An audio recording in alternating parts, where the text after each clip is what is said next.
الأصدقاء السلام عليكم. Bonjour ou bonsoir les amis. J'espère que vous allez bien partout où vous vous trouvez. En tout cas, c'est ce que je vous souhaite et pour le meilleur de toutes les situations, bien entendu. Bienvenue sur votre chaîne Bled Maralibia. Et abonnez-vous pour rester informé et dans les meilleures conditions et surtout très rapidement.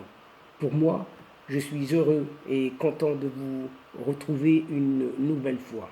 Chers amis, mesdames et messieurs, cette vidéo se consacre cette fois à cette impérissable corruption en cette Algérie des militaires, bien évidemment, qui est un phénomène économique et social important, important dont les causes résident principalement dans ce système de gouvernance, un système de gouvernance autoritaire, bien évidemment, autoritaire sur ce pays et qui touche tous les secteurs économiques et à tous les niveaux de la société. Déjà, oui, déjà, en 2021, l'Algérie, écoutez bien, était à la 117e place, oui, 117e place du classement, un indice de perception de cette corruption, de cette ONG, cette organisation non gouvernementale, Transparency International, loin derrière ses voisins nord-africains, la Tunisie, qui occupe la 70e place, et le Maroc, la 87e. La corruption, vous allez dire en Algérie, eh bien, concerne le secteur public comme le secteur privé.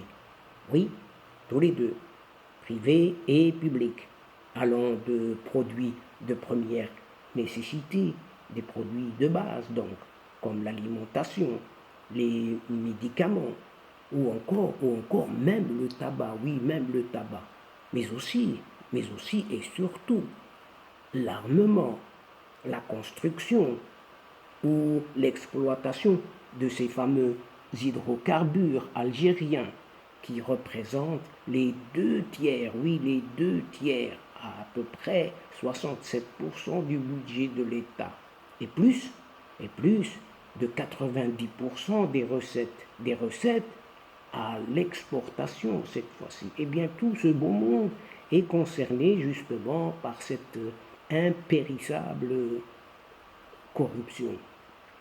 Cette même corruption peut prendre des formes variées, qui ne s'accompagnent pas nécessairement d'une contrepartie, un échange monétaire. Non, extorsion, vous entendez bien, extorsion de fonds, népotisme, clientélisme, fraude ou autre trafic illicite et peut se greffer ainsi sur des réseaux parallèles de distribution des biens, de circulation des devises, permettant d'échapper tout simplement au contrôle et même à l'impôt. Oui, de bas en haut, oui, de l'échelle sociale. Elle touche tous ceux qui, d'une manière ou d'une autre, sont en mesure de monnayer quoi que ce soit, une certaine position de pouvoir, et est le principal symptôme de tous ces dysfonctionnements politiques ou non politiques, ou encore économiques du pays, dont cette corruption se nourrit et se nourrit quotidiennement. Selon le politologue Mohamed Hachmaoui, la corruption en Algérie, qui s'y est généralisée depuis l'indépendance, oui, vous entendez bien, depuis l'indépendance du pays, en un certain mois de juillet 1962, plus de 60 ans, oui, plus de 60 ans, n'est ni accidentel, ni sectoriel, mais est un système de gouvernement qui a été créé par tous ces gouvernements successifs. Oui, tous les pouvoirs qui se sont succédés depuis cette fameuse date de juillet 62. Et pour cela, eh bien, on ne peut pas manquer cette autoritarisme, oui, autoritarisme, mais aussi corruption, qui est le sujet de cette séquence. Ils procèdent de logiques structurantes, tout à fait normales, et se renforcent mutuellement, tandis que l'autoritarisme implique, lui, la détention du pouvoir, oui, la rétention du pouvoir, maintenir ce pouvoir coûte que coûte, par un groupe pourtant très restreint d'individus, oui, d'individus, une certaine caste, quoi. L'absence de contrôle et de contre-pouvoir, eh bien, s'il n'y a pas de contre-pouvoir, fournissent un environnement tout à fait idéal à la corruption politique tout simplement, et pas seulement politique, oui, et pas seulement. Ce constat fait de cette Algérie une bonne illustration d'un principe énoncé par une certaine journaliste lauréate du prix, Albert Long, qui est Marion van Rentergem. Et elle déclare toutes les autocraties, à l'image de cette Algérie, sont des kleptocraties. Il n'y a pas d'exemple contraire, il n'y en a pas. Mais la corruption en Algérie a un impact très fort sur une certaine liberté individuelle, notamment économique, ou encore, le pire, c'est cette liberté d'expression. Le régime algérien étant enclin à réprimer tout comportement qui pourrait menacer à quelque niveau que ce soit le pouvoir suprême, oui suprême, de ces militaires, cette caste d'un peu plus de 800 personnes, pas plus que 825 personnes, où son contrôle, ou le contrôle des ressources, les ressources principales du pays. Et vous avez compris de quoi il s'agit. Oui, les ressources à part les hydrocarbures. Là aussi, existe une certaine corruption silencieuse qu'on ne voit pas et qu'elle est distribuée surtout à l'étranger. En conséquence,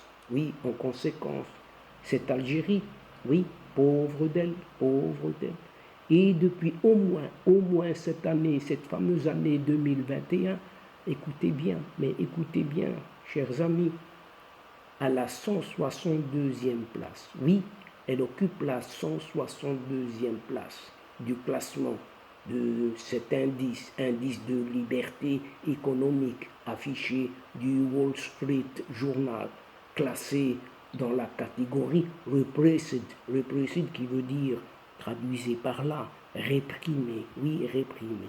Et elle occupe aussi à la 146e place du classement de cette liberté de la presse, oui, de cette liberté de la presse, de Reporters sans frontières. Et donc, chers amis, mesdames et messieurs de la chaîne, c'est ici tout simplement sur cette courte et petite séquence vidéo qui prend fin en prenant congé de vous, en espérant vous retrouver avec plaisir. Oui, tout en pensant à cette corruption qui menace ce pays, ce charmant pays qu'est cette Algérie. En tout cas, cet Éden, oui, cet Éden. Merci pour votre fidélité en nous écoutant jusqu'au bout des séquences. Mais n'oubliez pas de nous aider mutuellement en soutenant votre chaîne tout en vous y abonnant afin d'être informé rapidement. Aussi, chers amis, n'hésitez surtout pas de partager autour de vous au grand maximum, auprès de vos proches, de vos connaissances, partout où vous êtes. Faites-le parce que votre chaîne a besoin de votre aide. Pour moi, il ne me reste plus qu'à vous dire au revoir les amis. Asdiqa, salam alaikum wa rahmatullah wa barakatuh. À la prochaine fois et à bientôt. إلى اللقاء في حصة أخرى إن شاء الله مع السلامة.